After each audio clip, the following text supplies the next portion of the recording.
Y esas palabras de Josep Borrell. José María Luna, socio de Luna Sevilla, asesores patrimoniales. José María, muy buenos días. Muy buenos días.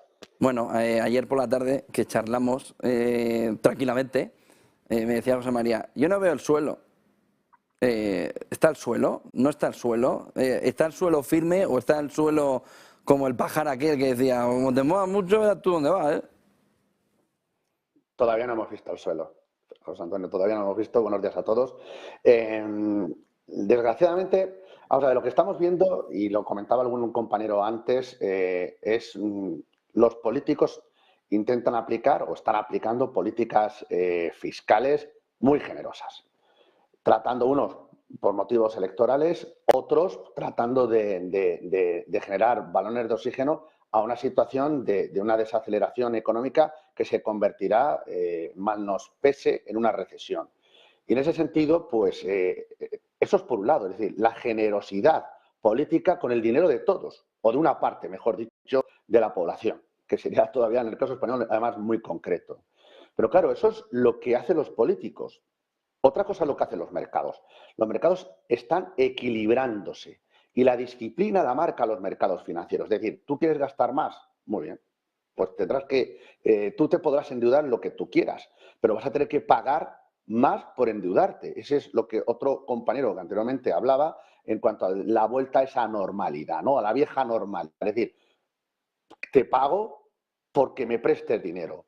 Evidentemente, la situación en cuanto a los tipos de interés siguen tensionándose, por un lado, por ese apetito voraz por gastar. Lo vemos hasta en el mismo presupuesto general del Estado que ha presentado el Gobierno, ¿no? Donde hay menos inversión, lo que hay es mucho más gasto público. Tú puedes gastar lo que quieras, pero evidentemente tendrás que financiar ese gasto. En un entorno en el cual se desacelera la actividad económica, en un entorno en el cual hay una crisis energética, donde una guerra que no parece que tenga visos a acabar, con lo cual crecimiento económico a la baja, inflación que tarda en reducirse, claramente la parte norteamericana, atentos hoy, como venís también señalando, el dato de empleo, puede ser un dato que a lo mejor sea menos espectacular que el que se mantenía hasta ahora, pero la tasa de desempleo en Estados Unidos sigue siendo muy baja y sobre todo muy atentos a la subida de los costes salariales, que evidentemente eso es inflacionista. Con lo cual, presupuestos inflacionistas. Le sumamos costes laborales inflacionistas, sobre todo la parte norteamericana, donde es una inflación de demanda. Yo, honestamente, con los bancos centrales aplicando políticas monetarias súper agresivas y un mercado que, repito, que todavía no se ha equilibrado, que es donde está la disciplina, es decir, endeúdate lo que quieras, pero no lo tienes que pagar, y con los mercados de renta variable, en los cuales, si el mercado de deuda no se ha estabilizado, evidentemente el mercado de renta variable no lo va a hacer porque mayores costes, menor crecimiento económico, con tipos de interés o inflación al alza, está muy claro, o por lo menos no se ha hecho el techo, al menos en la inflación subyacente, está muy claro que el suelo en las caídas, en las cotizaciones de la renta variable en su conjunto y, por supuesto, tampoco los mercados de deuda se ha hecho. Es verdad que en el mercado de deuda puede uno encontrar oportunidades, no me cabe la menor duda, y estoy de acuerdo con algún otro compañero que también hablaba antes que yo. Pero en este contexto, el rey sigue siendo la liquidez. El que tenga liquidez y acumule liquidez, yo creo que va a aprovechar mucho mejor la fiesta que aquel que en estos momentos, por precipitación, pensando que está comprando con descuentos del 20% o del 30% desde máximos, pero en un contexto muy diferente del que estamos viviendo en estos momentos.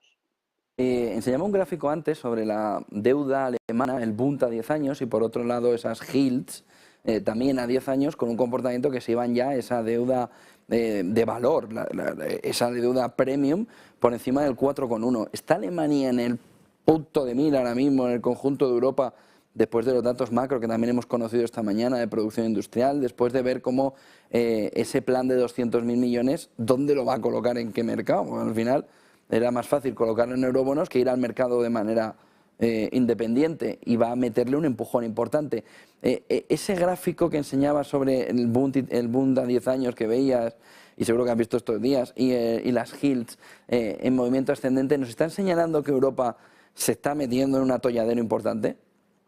No, Europa ya está metida en un atolladero muy importante. Es decir, Europa tiene una crisis en este sentido de crecimiento económico que es muy importante, una crisis energética y un problema de inflación fundamentalmente no de demanda, sino, lo has dicho tú claramente, los datos que se conocen en Alemania es un claro exponente. Es decir, la producción industrial cae, las ventas minoristas caen y eso, si se enfría, una de las principales locomotoras junto con otros países y con unas inflaciones como la que conocíamos, por ejemplo, en el caso holandés, recientemente, está muy claro que Europa tiene un problema muy serio y que el Banco Central Europeo, a pesar de su iniciativa de seguir la estela de lo que hace la Reserva Federal con subida de tipos de interés agresivas, no hace que el euro se recupere terreno y la debilidad del euro tampoco está beneficiando a las exportadoras, a muchas exportadoras, sobre todo en el caso de Alemania, y lo hemos visto incluso en su balanza, la última balanza comercial que hemos conocido. Es decir, Europa tiene un problema, Alemania tiene un problema, pero es un problema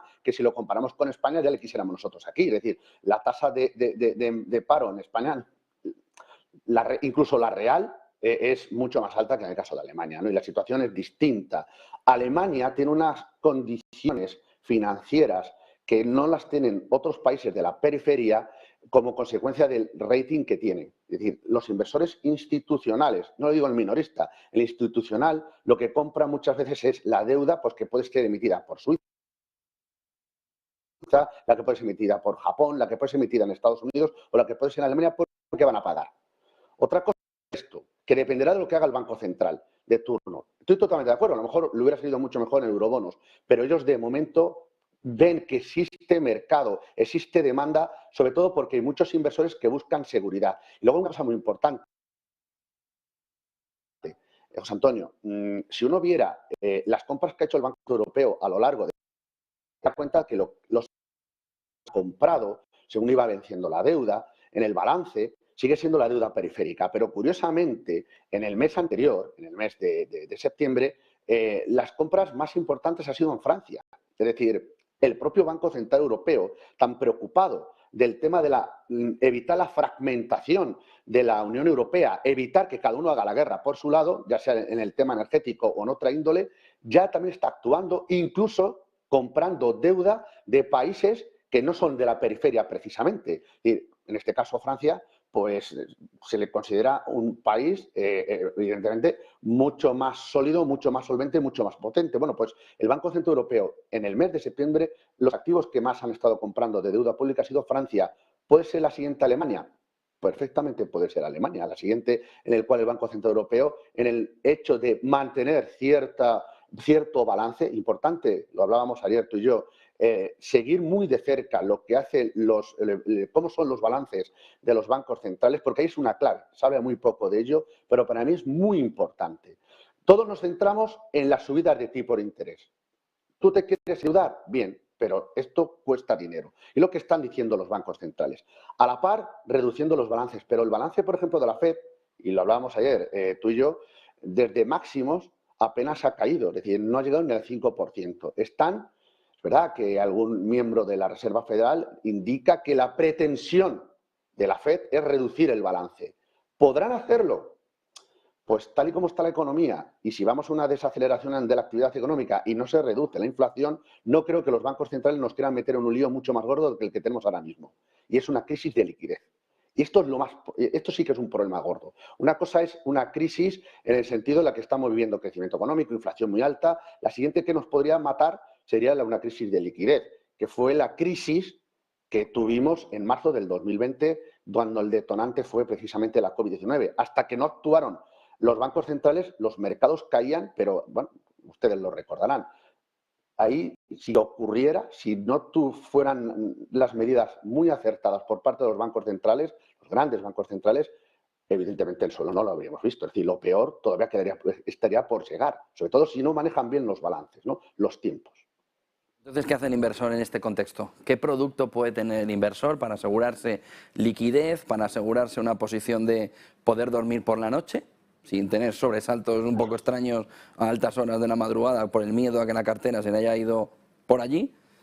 ¿Qué puede hacer? Porque en este contexto se habla incluso de efectivo, pero efectivo en un entorno inflacionario alto tampoco parece tener mucho sentido, ¿no?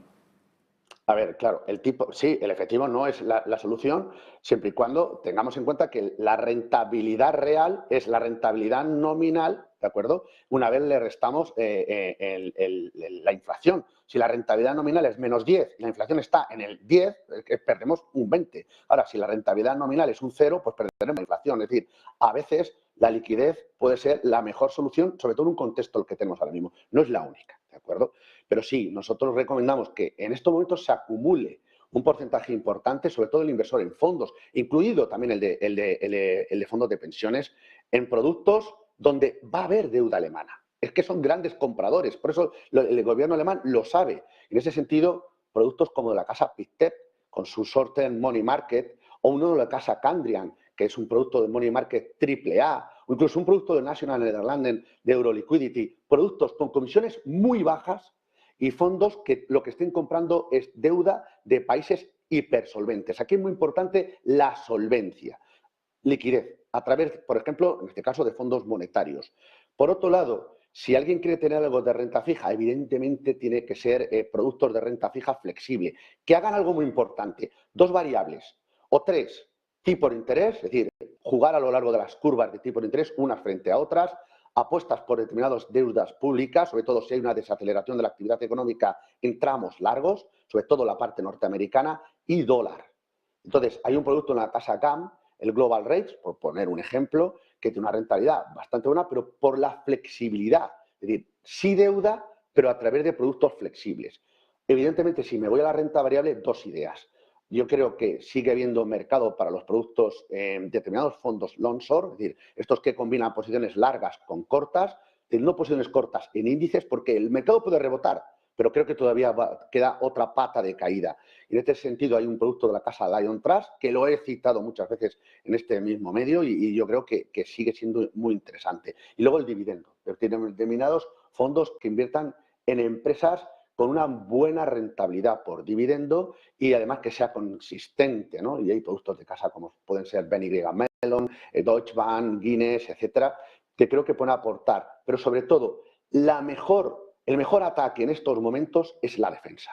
Y los que nos gusta el baloncesto sabemos lo que decimos. Es decir, una buena defensa es quien al final gana el campeonato. A lo mejor no gana el partido, pero gana el campeonato. Y de lo que se trata es de ganar el campeonato. No ganar el partido hoy, intentar que hoy sea muy bueno, sino ganar de verdad que al final el plazo que nos hemos marcado tener un buen resultado. Pues muchísimas gracias por ese análisis, José María Luna, socio de Luna Sevilla, asesores patrimoniales. Buen día, buen fin de semana, buen negocio. Muchísimas gracias. Buen fin de semana a todos y cuidaros mucho. 9:54, esa fotografía a medio y largo plazo. Clave sostenible del día, JP Morgan Asset Management, ¿no?